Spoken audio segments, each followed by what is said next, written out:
Can you guys introduce mommy? Spill the beans with Dr. Jill. Hi, everyone. Thank you so much for joining on today's episode of Spill the Beans with Dr. Jill. As promised, season 2 is dedicated to the medical profession. And one of the themes I keep talking about in the protective factors is this idea of a therapist. And when I look back at my tenure of all the individuals I remember helping others, this guest comes to the forefront. So I would love for them to introduce themselves. Thank you so much for inviting me. It's so great to see you again and to be here to talk about this important topic. So thank you very much for having me. My name is Denise Zack. I am a life coach, consultant, and author. I'm the founder of Ripple Affect Life Coaching. I was a therapist at Southern Connecticut State University for 20 years, helping students, faculty, and staff in different ways and advocating for self-care and wellness over the course of my tenure there. About midway through, got my certification in life coaching, yoga, and mindfulness training. And that's when I started to shift more and try to teach people how to um, bolster up their inner strength, their inner resilience, and their ability to self-regulate when difficult things happen, so that when life does kind of go wrong and the proverbial stuff hits the fan, then we're able to self-regulate quicker and to kind of get ourselves back on track as opposed to kind of falling down and feeling helpless or feeling overwhelmed. So that has been the focus of my work. And once I left the university, we moved to Florida. I've just continued with that consulting and helping businesses, organizations, and teams to manage stress, manage change so that they can be the most effective and productive they can be in their lives. Thank you so much, Denise. So tell us, when was the first time that you remember hearing about the concept of vicarious trauma? Pretty early on in my career and training, Hmm. in the training program that they have where I was at Southern, in fact, they do talk about vicarious trauma in their program, or at least I had a professor who Hmm. spoke about it. And one of her communications throughout this particular course was, and it was a course on trauma and challenges with trauma, was to make sure you as a caregiver are taking care of yourself. And at that point, I took it as make sure I'm doing self-care, make Hmm. sure I'm doing things that feel good for me, that help to balance things out. But what I learned over the years is that vicarious trauma isn't just about doing self-care. It runs much deeper than that because it kind of changes the fabric of who you are and what you believe about yourself and how you operate in the world and what you think and feel and expect and assume. And I started to realize that as I started doing the work Hmm. and understanding, especially once I started doing mindfulness, how the work impacts you and how important it is to manage your own wellness while you're kind of caring for others. And how many years ago do you think that was that you were in the field? 20, 30 years? Yeah, probably about Hmm. I was in the field for 20 plus years, so at least 15 years, I would So say. it's exciting for me to hear that you were saying, yeah, when I went through schooling, I was being taught this, and then I understood the evolution of what this meant for me. But it's also so disturbing because it's 2026. I meet with counselors all of the time, social workers, and in particular, nurses, doctors, lawyers. All of them are like, no, I don't know what vicarious trauma is. And it's Mhm. 2026. Yeah, it's crazy. And that the thing for me is that this starts in grade school, right? Mm. We are not taught how to manage stress at all in any way, shape, or form.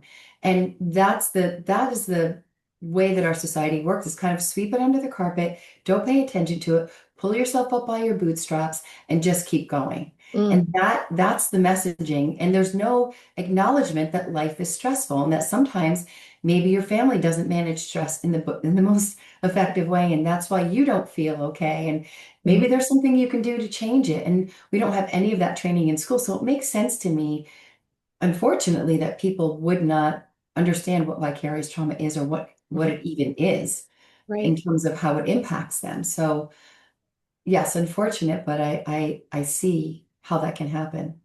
We talk a lot about the frame of reference, how it changes who you are as a person, the job that you decide to do if you're in the helping profession. And I give an example about, every time I go out to dinner with someone in law enforcement, they always want to be the ones facing the door so they can see the comings and goings. And that's a byproduct of their vicarious trauma, whether they want to admit it or not. Is there something that because of your experience listening to others for so many years that has changed fundamentally who you are? Um, yeah, that's a really, really good question because I think everything we go through in life changes us in Mm, certain ways. And without a doubt, the people and the experiences that I've had counseling people and doing therapy over the years has impacted me as a mom, mm, as a spouse, as a caregiver. I used to sit and listen to these stories of children, young. I knew they were someone's child telling me the experiences that they had growing up in their family and all of the mm. notes to self. Don't ever do this. Make sure you ask this of your child. Make sure this happens. So some of it is in a good way, Yeah, right? yeah, But there's also this hypervigilance that happens for because sure. you're paying attention differently because you see all of the evil that can occur in the world and all of the bad things that can happen and the incredibly traumatic ways that it can impact an individual. And when you're sitting across from that, you want to try to avoid that. Mm-hmm. Try to avoid that for your family, for yourself, for the people you love. And so without question, it's changed me. And I can't say it's all negative, Mm-hmm. but it's certainly there has been some stress impact Yeah. of how I look at the world. And I do think I look at the world more negatively Mm-hmm. as a result of all of that. And I try to be mindful of it, Mm-hmm. but I've certainly had a more kind of cynical view Mm-hmm. of the world, if that makes sense. Yeah, I mean, and that is one of the indicators of vicarious trauma, right? Is cynicism, hypervigilance, all of that jadedness. And it's acknowledging, oh, this is coming from my work. This isn't my core of who I am. And I have the ability to change that perspective, right? Um, you're more in tune than the average worker, right? Because this is also your passion is to study how we think about things, your mindfulness, your yoga. My ritual after an intense intake is I go and do some like water therapy. I wash my hands really quick and do some different lotion concoctions. Is there a ritual that you do in the moment that has helped you? Because I'm sure we can't all take out our yoga mat and start doing, stretches, but is there Yeah. something small that you would recommend that some others that do the work that you do might benefit from? Yeah, for me, it's gentle stretch and breath work. Mm, When I know that I'm experiencing stress, I feel it in the contraction of my rib cage, mm, the kind of shrinking up of my shoulders, and in the shallowness of my breathing. And so that for me is when I know that I am kind of taking something on. And I do that. I just take a deep breath yeah. and I let it go and I notice. I notice my Mm, breath. I try to reconnect and realign because when we're able to do that, so what happens, what I've learned over time, what happens in the brain when we are stressed, when we are experiencing trauma is there are different parts of the brain that are being activated. And so the midbrain, the midbrain and the prefrontal cortex stop communicating. And mhm, so the midbrain is where our amygdala is when you flip your lid, literally, figuratively, that amygdala is sending all those stress hormones into your system, right? And mhm, so when I can stop, put my thinking cap back on, my prefrontal cortex, and look and observe myself, okay, Denise, you're stressed. Breathe. mhm, mhm, Take a deep breath. Notice, because only when I notice and am I able to actually see what's going on. Most of the time we're on a hamster wheel and we don't mhm, pay attention to it. So for me, it's taking a step back, observing and breathing. mhm. I think one of the things I've been trying to talk to audience members and when I do workshops about is the quota, in specifically in higher ed, but most of the helping profession have appointments, or they're so stuck on how much they have to accomplish within this time frame. And they don't allow themselves any grace of, I need that 5 minute reset, or I Yeah. can't actually take my next client, my next patient, my next student because I'm not in a good place. Yeah. I wish organizations had more flexibility for when we had human responses, right? Like a backup plan. Right. Like an on-call counselor who could, Exactly, um, exactly. Because if you're a doctor, you're a nurse, and you're just going, going, going, going, all you're doing is working in that hypervigilant stress space, right? And so we know as medical professionals that that is not good, but we right, don't necessarily have a choice. right. Absolutely.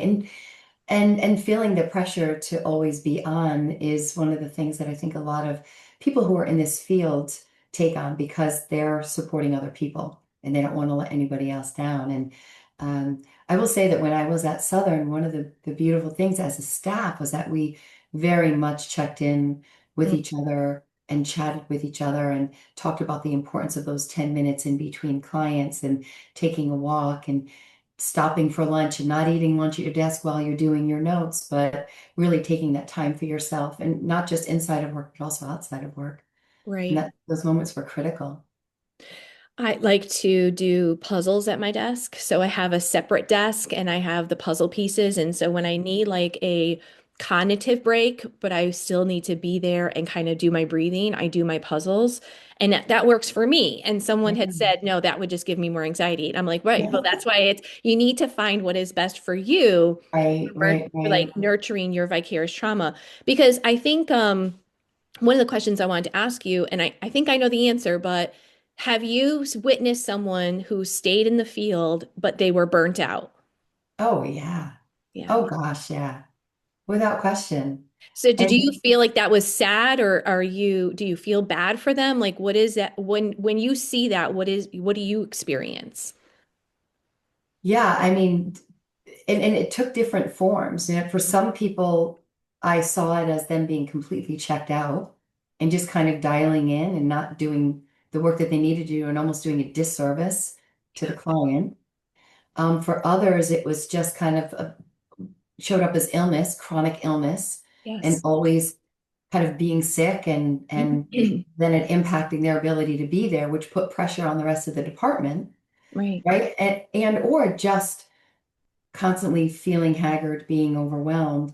And the way it made me feel was, you know, empathetic towards them, but Hmm. also realizing how it impacted the system, Yes. wanting to kind of jump in and be like, okay, how do we account for this? How do we kind of manage this? And Mhm. then internalizing, okay, how do I make sure that I'm not a burden, but I'm also not burdening myself Right. and taking care of myself.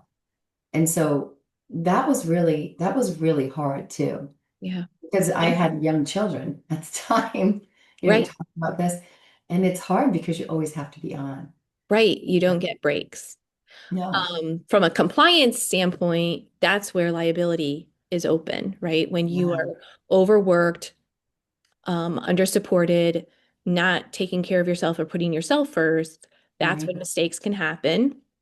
And so Right. I try to tell organizations that by not creating these best practices, you're actually creating an atmosphere where it can get really bad really quick, right? And so if you're not taking your vacation, the problem is you might be told you have to take a vacation and it's not in a good way, right? Yeah, yeah. And this isn't even just in the medical field of people who are helping others. There is a pressure and kind of overwhelm that happens in businesses and organizations the same way, where people feel like they've got these deadlines, they've got these budgets, they've got these these goals and strategic plans that they have to meet. Right, And they're burning themselves out as a result of trying to do it and not realizing that by not taking the break and not taking care of yourself, you're not showing up your best self and you're actually doing a disservice to yourself, but also the work right. and not being able to get the work done. You're echoing everything that I've tried to say to numerous helping professionals in different ways with different words. And Yeah, you've come out on top on the other side to say, this is a commitment that I had to the helping profession. I've stayed in it. I've changed things that work for me. And I hope that people who are watching are inspired of this is my passion. I don't want to hear that I can't do this forever. There is longevity in it. But to say that it's one note and that there aren't going to be times where you have to check in with yourself or go on a vacation or change, how many clients you take in a day, that's just not realistic, right? Right. If we learned anything from COVID, we have learned that we need to take care of ourselves, Mm-hmm. and be flexible. Right. You know, Right. what strategy do you always do? Do you always go on a vacation or do you always do something that has always helped you in your career? Yes, especially when I started practicing mindfulness, I have a morning and an evening ritual. Before I even get out of bed in the morning, I am connecting and centering in with my body. I'm grateful for waking up. I am grateful for the day. I'm looking forward to things. I'm talking positively to myself. I am telling myself that no matter what, I, no matter what comes my way, I'll be able to manage it as long as I'm mindful and thoughtful and taking care of myself at the same time. I exercise regularly. Without doubt, I make sure that that is a way that I get stress out, because when the stress is inside your body, it kind of sits there and it will settle into your bones, into your heart, into your brain. And so exercise can help to regulate and bring homeostasis back to the body. Um, and I also do take vacations. I make sure that and not even just like vacations, but like a night out Yeah, with friends, great. time with my girlfriends, time with my husband, time with my kids. I make sure that I am appreciative of those moments and really take stock in the ability that I have to have those moments and to make sure that I keep them on my schedule regularly. I pack a lot in, but I make sure it's like stuff that makes me feel full. Right. All great advice and suggestions and gems of wisdom.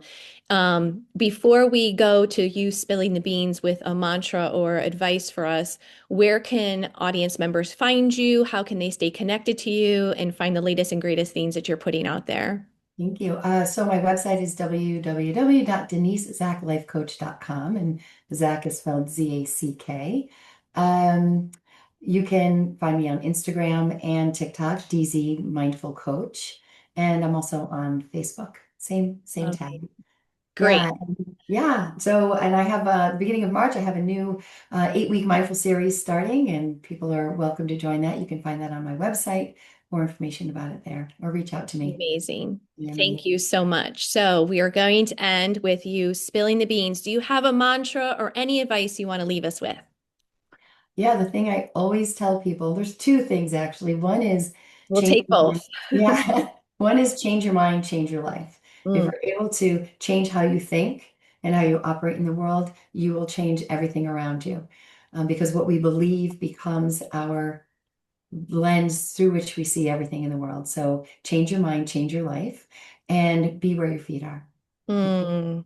Mindfulness, just be in the moment, be present, and Easier said than done, but you provide us great tools to get there, and I appreciate it so much. I hope that today's episode was exactly what you needed to hear and that you'll listen to it more than once. Thanks so much, everyone. Bye-bye.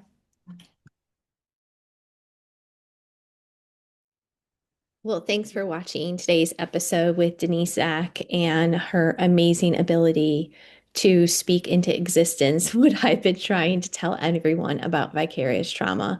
I hope that her sharing her personal experiences and the ways that she's changed and still been able to give back to the helping profession for 30 years has inspired you to continue your passion and to not suggest that vicarious trauma is all bad.